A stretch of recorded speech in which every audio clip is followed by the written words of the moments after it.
여러분 안녕하십니까. 뉴스와이드 시작하겠습니다. 이재명 정부에서 사실상 인수위 역할을 하는 국정기획위원회가 검찰의 업무 보고를 받던 도중 중단시키고 되돌려 보냈습니다. 수사와 기소를 분리하는 알맹이가 빠졌다는 이유입니다. 검찰로서는 권한을 스스로 내려놓을 수가 없었던 걸까요? 이 대통령의 개혁 구상에 반기를 들었다는 해석도 나오고 있습니다. 동시에 부처 공무원들을 향해 이른바 기강잡기를 해온 국정기획위가 특히 검찰을 대상으로 강도를 더 높이는 것도 같습니다. 오늘도 정치권 소식으로 시작하겠습니다.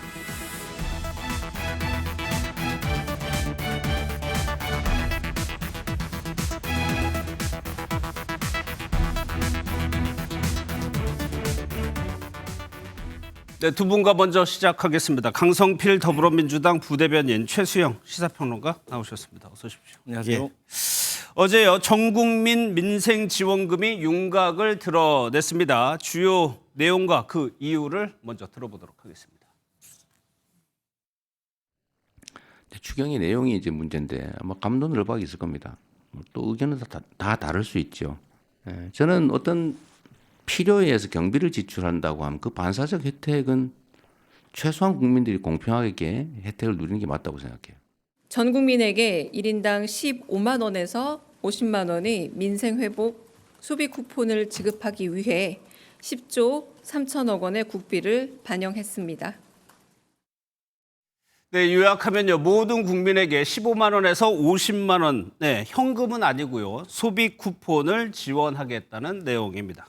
그러니까 강성필 부대변인, 네. 뭐 요약하면 막 태어난 신생아부터 우리나라에서 돈이 가장 많다고 할 수 있는 사람까지, 뭐 쉽게 얘기하면 이재용 회장까지 다 주는 겁니다. 네. 그러니까 이제 당초에 저희 민주당은 보편 지급을 주장을 해왔었습니다. 예. 그런데 이제 국민의힘, 즉 야당에서 보편 지급하지 말고 조금 어려우신 분들에게 조금 더 두텁게 하자라고 예. 이제 선별 지급을 계속 요구해 왔었습니다. 근데 이 선별 지급이라는 게 상당히 듣기에는 합리적으로 보이거든요. 예. 그런데 이것을 선별하는 기준이라는 것이 상당히 애매모매하고 이것을 선별하는 데 시간이 걸리고 많은 행정력이 투입이 돼야 됩니다. 예. 그렇기 때문에 저희가 사실 망설였지만 이재명 대통령께서 결단을 내리셔가지고 우리가 야당과 협치하는 모습을 보이자라는 예. 차원에서 선별적인 요소를 추가해라라고 한 것이죠. 그래서 이 보편적인 요소는 전 국민이 상위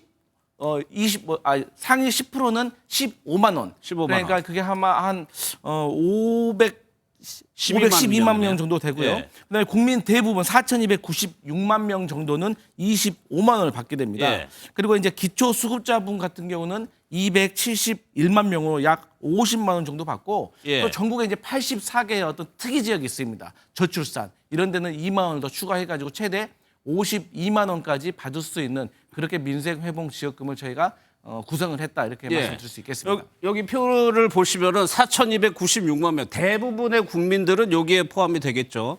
25만 원을 받는 거고 상위 10%는 15만 원, 맨 밑에는 50만 원까지 받을 수 있습니다.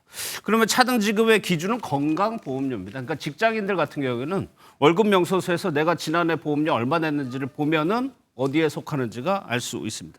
이거를 국민의힘에서는 좀 반대해왔죠. 그렇죠. 왜냐하면 이렇게만 따지면은 이를테면 직장 소득 같은 경우에는 말하자면은 그 상위 10%에 들어가지 않는데 예를 들어서 조금 냈다 쳤는데 고가의 부동산이 있다거나 이런 경우 어떻게 합니까? 그러니까 사실상 재산이 0.1%에 속하는 사람이 직장에서 받는 돈은 아주 미진하게 받는다고 여기에 그 전체의 대상이 된다거나 이런 불합리성이 있단 말이죠. 그렇기 때문에 지금 그나마 좀 말하자면 선별과 보편을 혼합한 혼합 지원의 성격을 가진 건 다행인데 그럼에도 불구하고 문제점이 뭐냐면은 이게 단기 소진성이에요. 그러니까 결국 물론 소비 쿠폰으로 준다고 하는데 예. 현금이 아니라. 근데 생각해 보십시오.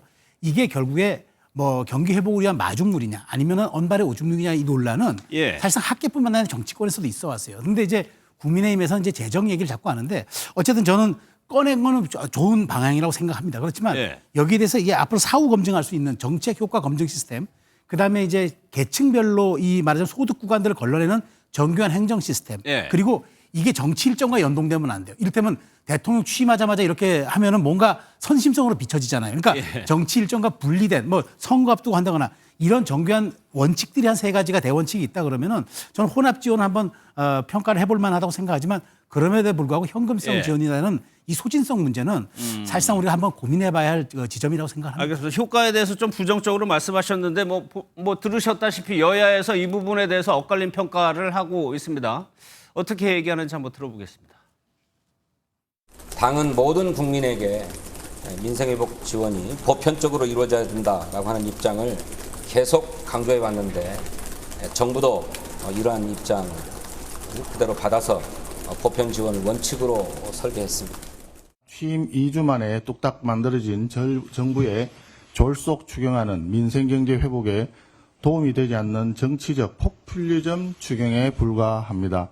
전체 추경의 절반에 달하는 예산이 포퓰리즘적 현금 살포에 투입되는 것입니다. 대통령 당선 축하 파티 열듯이 돈을 마구 뿌리는 정치 추경으로 보이는 것이고 그 점에 있어서 우리 국민의힘에서는 동의하기가 어렵습니다.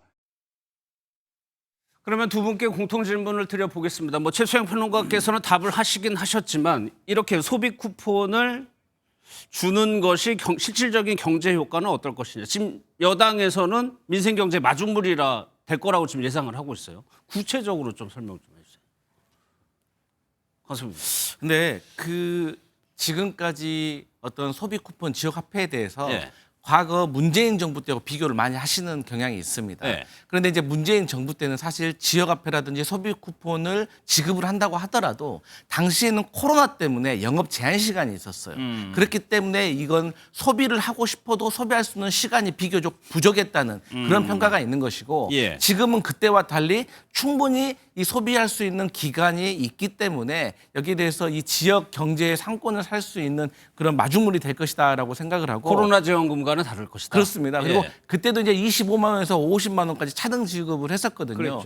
그런데 이제 지금 같은 경우는 잠재 성장률이 0.2%에서 아마도 많게는 0.4% 정도 상승할 수 있는 기반이 되는 것이다. 예. 그리고 이게 왜 효과가 있을 수밖에 없냐면 제가 자주 설명드리지만 특정 기간 그러니까 서울 중구에 사신다라고 하면 서울 중구에서만 쓰시는 겁니다. 중구 구민들은. 그리고 기간이 정해져 있어요. 3개월이든 6개월이든. 그렇기 때문에 이 기간 안에 쓰지 못하면 이게 날아가 버립니다. 그렇기 때문에. 중구면은 어디 딴 데 강남에서 못 쓰는 건가요? 예. 그런 경향이 있기 때문에 특정 예. 기간, 특정 지역에서만 쓰기 때문에 예. 이것은 소비가 어떤 강제성이 좀 담보가 되는 것이기 때문에 이건 물론 여기에 대해서 쓰고 본인의 어떤 벌어들인 수입은 또 일정 부분 저축으로 이어질 수는 있겠지만 예. 정부에서 지급한 이것을 저축으로 갈 수는 없다는 것이죠. 예. 그리고 이게 과거에도 제가 말씀드리는데 제가 문재인 정부 때 이 코로나 때 제가 지자 기초단체에 있었거든요. 이 선별하는 것이 상당히 어려워요. 왜 어렵냐?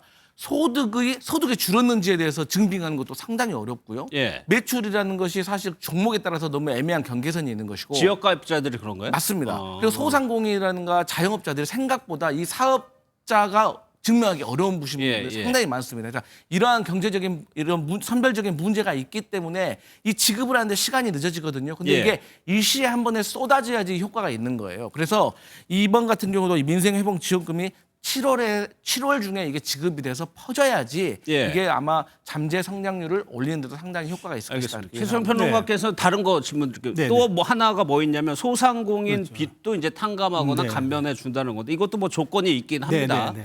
근데 이 부분에 대해서도 좀 비판도 나오고 지적도 있는 것 같은데. 그러니까요. 이게 예. 사실 어려운 처지에 있는 분들을 국가가 채무 정리를 좀 해주고 다시 이제 이른바 패자부활전을 통한 이제 다시 어떤 경제 제도에 진입하는 데 기회를 준다는 거 국가가 해야 될 일은 맞죠. 예. 그런데 이렇게 돈을 결국엔 빚을 탕감해 줌으로써 결국 말하자면 돈을 돈으로 갚는 그런 셈을 하는 거잖아요. 그럼 이게 뭐를 해줘도 이른바 도덕적 해이는 어떻게 우리가 바라봐야 될 것인가. 그리고 성실히 갚았고 어려운 예. 상황이지만 물론 더 어려운 분들이 못 갚았다고 이제 쳐도 그런 어려운 상황 속에서 꾸준히 갚아나갔던 분들은 그때 갚지 않았으면 나도 이 혜택을 받을 텐데라고 생각하는 이른바 상대적 상실감들 이런 것들도 정부가 헤아려야죠. 그러니까 저는 이렇게 생각합니다. 지금 결국 토탈 민생회복지원금과 그다음에 이제 소상공인 비탕감 이게 모든 게 한 20조 가까이 들어가거든요. 예. 근데 20조가 제가 알기로 19조를 결국 국채를 발행하고 나머지 돈은 이제 좀 약간 지출해서 구조조정을 해가지고 이걸 하겠다는 건데 지출해서 구조조정하는 데서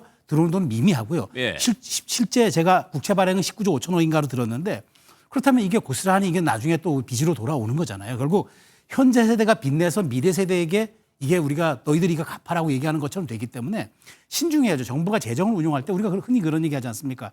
증세 없는 복지는 허구다. 근데 예. 재정을 확장하는데 재정의 확충에 대한 세수에 대한 얘기가 없이 그냥 재정의 확장만 얘기하는 거는 그건 이율배반인 거죠. 예. 그런 측면에서 지금 조세 정책과 어떤 재정 확장에 이 말하자면 그 끌어들이는 이 대책에 대한 이 부분은 저는 이제 정부가 바로 내야 된다. 그러지 않으면 앞으로 이런 부분들이 정말 정권 바뀌고 나서 모든 것들이 다음 정권의 책임으로 돌아가는 건 이런 불합리는 막아야죠. 예, 세수 문제가 일단 있는 거고 또 앞서 뭐 도덕적 해이 이 부분은 이렇게 요약이 될 수 있는 것 같아요. 성실히 갚은 사람만 이거 바보 되는 거 아니냐 이런 좀 불만이 나올 수도 있는 것 같아요. 그렇지가 않습니다. 이제 성실히 상환하신 분들은 그에 따른 인센티브가 따라갑니다. 예를 들어서 신용에 대해서 우대를 해준 거나 예. 앞으로 어떤 정부에서 지원하고 있는 정책 자금 면에 있어서 우선순위권을 갖는 것이죠. 그리고 이제 7년 동안 5천만 원 이하의 채무에 대해서 갚지 못했던 분들에 대해서 개별적으로 심사를 해야 됩니다. 예. 그러니까 누구나 뭐 무조건 다 신청한다고 해서 일괄 면제해주고 채무 탕감해주고 이런 게 아닙니다. 거기에도 그러면 섬세하게 행정이 들어가야 되는 맞습니다. 거네요. 그래서 이것을 본인이 갚으려고 했던 의지가 있었는데도 불구하고 자신이 처한 상황 자체가 어려우신 분들을 개별적으로 심사해서 빚을 탕감을 해준 것이고 예. 대부분은 쉽게 말해서 신용회복 지원제도 같이 만기 연장일을 조금 늘려준다거나 아니면 원금을 10만 원씩 갔던 것을 5만 원씩 더 분할을 해가지고 갚을 수 있도록 유도를 한다거나 그런 것이지 신청한다고 해서 무조건 다 없어진다. 그러면 당연히 모럴 해저드가 생기는 것이죠. 그럼에도 불구하고 도덕적으로 불평등할 수는 있지만 우리가 경제적인 효과에 대해서는 또 이해를 해야 됩니다. 그러니까 네. 경제 활동을 할 수 있는 인구가 늘어날수록 대한민국이 더 부강해지는 거 아니겠습니까? 마찬가지로 7년 동안 채무가 있었음에도 불구하고 갚고 싶고 다시 사회생활로 할 수 있고 경제 활동으로 복귀하고 싶은 인원들은 적극적으로 우리가 구제를 해줘야지 다시 링 위에 올라가서 이분들이 또 그 경제 활동을 해서 또 뭐 식당도 가고 물건도 사가면서 경제가 선순환이 되기 때문에 예. 이 부분에 있어서는 정부가 무조건 해주는 게 아니라 개별적인 심사 그리고 말씀드렸듯이 원금을 분할을 하거나 아니면 이자라든지 이런 것들을 탕감해주는 예. 이 정도의 수준이라는 것을 강조드리고 싶습니다. 이런 정책이 이제 뭐 촘촘하게 들어가기 위해서는 이제 행정력, 그러니까 공무원들이 할 일이 더 많아질 것도 같은데.